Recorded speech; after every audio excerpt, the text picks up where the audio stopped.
Thank you. When I was invited to share this testimony, I kind of thought about how much detail to give because if I told you everything, you might never listen to one of my homilies again. But, to give a little bit of a context or a background, I was raised Catholic. I was actually baptized on the day that I was born. But most of the time, I was kind of dragged to Mass. I didn't really want to go. And sometimes I even think, looking back, I probably would have considered myself pretty much an atheist. Maybe not in belief, but in function, in what I actually did. So I certainly wasn't interested in the faith. And as I got older, through middle school and high school, started to make a lot of really bad choices, harmful choices for myself and for other people. Was kind of a jerk, really. And I was really serving the unholy trinity of me, myself, and I. That's just kind of how I decided to do things, whatever benefited me. And so what really changed was then towards the end of high school, I started to have a little bit of more openness towards God in gradual steps.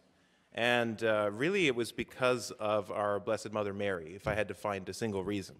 Because I was really interested by her example. If we look at the Annunciation, she said yes to God's plan, then Jesus became man.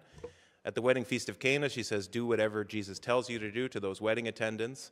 At the Magnificat, when she visited Elizabeth, she was glorifying God. So I was really interested in that, and I thought that maybe I could do something like that too, by cooperating with God's plan. So that really did change me. The particular turning point happened when I wanted to go on a date with a particular girl, but things didn't really work out.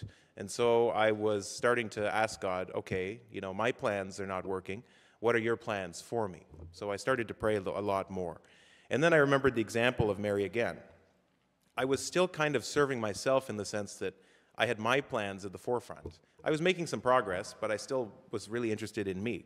So I was doing better, but I wasn't quite there yet. And really, it was God who spoke to me through our Blessed Mother. Either you're going to do God's plan for your life or you're not. You can't really have it both ways. It's kind of a zero-sum game. So I had to decide if I wanted to be all in or out. And then I kind of really felt in my soul Mary saying, repeat your consecration to my Immaculate Heart. So I think through that, God was telling me that I had made this promise to honor our mother, and she was going to bring me to Jesus' will, and I had to really live that out and not just say the prayer. So it was an invitation then to really go all in there. So I gave God permission, and I said yes, and really that was my own yes. So I found that my life changed quite dramatically. I became a lot more joyful. Even though I was quite depressed before, I became more happy. I kind of worked on a lot of my bad qualities, and I'm still working on a lot of things, of course, but made quite a bit of progress since those early days. So God kind of saved me from myself. And then at that point, I was starting to ask God, what is your plan for my life? And to my horror and my shock, started discerning the priesthood. So it was not something that I had wanted to do. Honestly, it would have been the dead last thing that I ever would have wanted to do. It wasn't my plan, but it was God's plan. So I opened myself to that possibility, and now in hindsight, I've realized that He gave me an amazing gift.